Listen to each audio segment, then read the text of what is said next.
from Bungoma, Gongwa, MONBASA, MVITA. I'm going to talk about fighting with the resolve of Thutmose II, the young Egyptian pharaoh.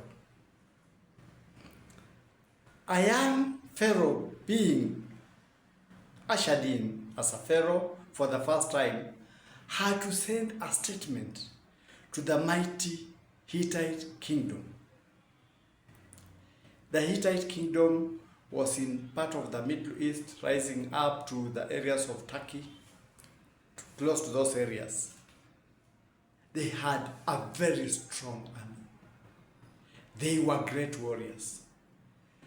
But they had looked down upon the new pharaoh that had just been crowned in the land of Egypt, Africa. And this pharaoh, being young, having been underrated, had to send a statement to his enemies that being young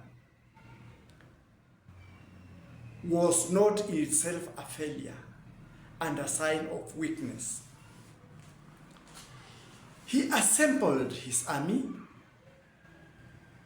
archers on warriors, foot soldiers, and he hired expert mercenaries from the country now called Sudan, Nubia. He had to write a statement in warfare. The Hittites ridiculed him. How can such a young guy try to threaten us? We have defied everything. There's nothing he'll be able to do. But Thutmose II had a plan. He had arranged an array, battle array that had never been seen before. The infantry would move in with the Nubian mercenaries, and a section of his chariots and the other chariots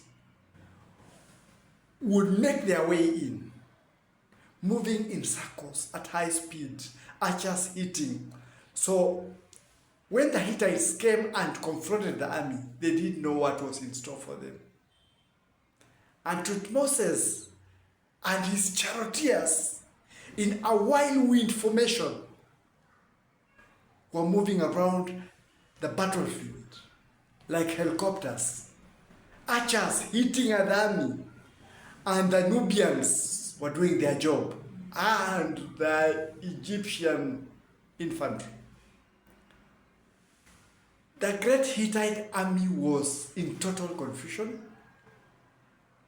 The battlefield was full of dust, being blown up by the rotating wheels of the chariots, horses moving in circles, moving very fast, archers hitting their targets, and the infantry was on them. The Hittite army could not withstand the attack. The offense was just too much for them. They fled. They surrendered to all the terms that Thutmose II put and made a treaty. Never, never, never, never to look down upon his orders. A young pharaoh had just won a spectacular battle, ushering in the first kind of the modern warfare. Up to that time, people never used to fight the way we fight. In that, now we had these archers, these chariots that were moving very fast, hitting from angles that you not know, and the infantry,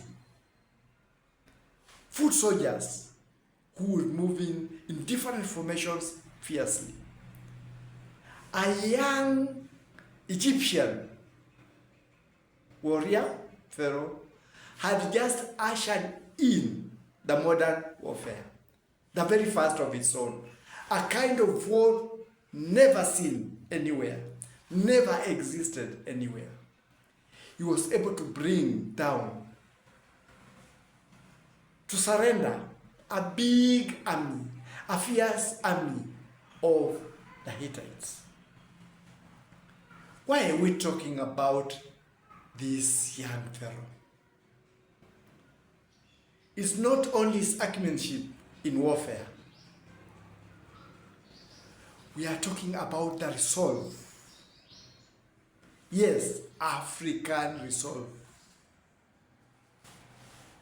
There are many things that we've been trying to reach out and failing in the international standards because we face everything not united. I will not say that we have a United States of Africa, no. There is one thing about that kind of unity, we'll have some other people suppressing it. I am talking of independent countries in diversities uniting as an African force. Just like independent European countries have just united to form the European Union. We've been told about this by many people who came in the past. I'm going to refer to a great philosopher. Many of them will not call him a philosopher, but have listened to his music. I've listened to the lyrics. And yes, a great philosopher he is. Of African origin, but in the island of Jamaica. A philosopher by the name Robert Nesta Marley, the one we know as Bob Marley. And is it it's the African saying or Chinese saying? African, I think. If it's Chinese, please bear with me. Many spiders, when they weave their web, even if it's around a lion, they can be able to tie down a lion. What am I talking about? I'm talking about a force. Yes. Independent in diversity, but working together. An African force. Independent countries. Democratic in their own rights, but working together as one unit, one force. That is why Bob Nesta Marley sang, Africa unite, Africa unite. That is the call to Africa. That's my take for now. You cannot compete with them when you are divided. They are uniting. The United States united. Many, many states. Is it for something? Europe has united. China, with its might, may not even need to unite. It is big enough. Russia is standing its ground. The rest of us are disorganized. So this one call goes to Africa. But also the other countries of the world, think of working in unity so that you can be able to assert your influence, get your legal rights, so that you are not suppressed in the system, you are not suppressed in the politics, you are not suppressed in the economies. With the call of Robert Nesta Marley to Africa, Africa unite. That is my take for now.